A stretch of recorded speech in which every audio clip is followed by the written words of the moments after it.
తమిళనాడులోని మధురై దగ్గర తిరుప్పరకుండ్రంలో వివాదం ఏదైతే ఉందో అదంతా మీ అందరికీ తెలిసిందే.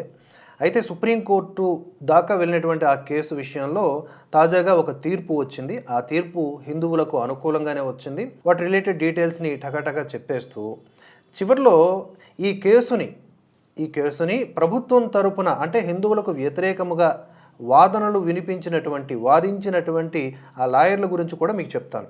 ముందుగా ఈ తిరుప్పరకుండ్రంలో గల కొండ మీద ఉన్న దీపస్తంభం మీద కార్తీక దీపం వెలిగించుకోవచ్చు హిందువులు. దానికి అనుమతి గతంలో మద్రాసు కోర్టు ఇచ్చింది.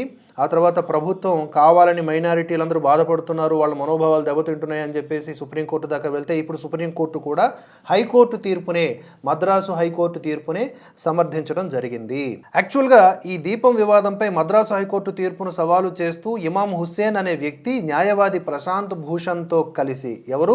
ప్రశాంత్ భూషణ్, తెలుసు కదా ఎవరో, ₹1 ఫైన్, ఈయన సుప్రీంకోర్టుకు వెళ్ళడం జరిగింది. దీని వెనక తమిళనాడు ప్రభుత్వం ఉందని ప్రత్యేకించి చెప్పనక్కర్లేదు. అయితే సుప్రీంకోర్టు ఏమంది అంటే, రాతి స్తంభం పైన హిందువులు కార్తీక దీపం వెలిగించుకోవచ్చు, అక్కడే ఉన్నటువంటి నెల్లితోప్పు అనే ప్రదేశంలో ముస్లింలు నమాజులు చేసుకోవచ్చు, కాకపోతే రోజు కాదు, ఈద్ మరియు రంజాన్ సమయంలో మాత్రమే.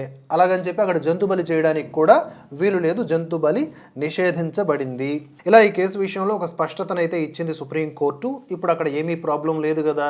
అయితే ఇక్కడ మనం గమనించాల్సింది ఏంటంటే, హిందువులకు వ్యతిరేకముగా ఏ కేసు సుప్రీంకోర్టులో రానివ్వండి, దానికి ఈ మార్క్సిస్టు భావజాల లాయర్లైనటువంటి ప్రశాంత్ భూషణో, సంజయ్ హెగ్డేనో, మురళీధరో, ఇందిరా జైస్వాల్ వంటి వారు, లేదా కాంగ్రెస్ లాయర్లైనటువంటి కపిల్ సిబాలో, అభిషేక్ మను సింఘ్వి, ఇలాంటి వాళ్ళు మాత్రమే వాదిస్తారు.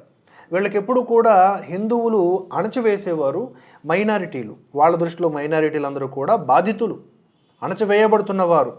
ఇలా వారు తప్పులు చేసిన, అక్కడ ధర్మం ఉన్నా అధర్మం ఉన్నా అనవసరం, ఒకే తరపు వాదనల్ని వినిపిస్తూ ఉంటారు, తమ్మిని బిమ్మి చేయడానికి ప్రయత్నం చేస్తూ ఉంటారు. ఇలాంటి డేంజరస్ సిచ్యువేషన్స్ కూడా ఈవెన్ న్యాయ పరిధిలో మనం ఫేస్ చేస్తున్నాం యాజ్ ఎ హిందూగా, యాజ్ ఎ ఇండియన్గా అనేది మనం ఇక్కడ గమనించాల్సిన విషయం.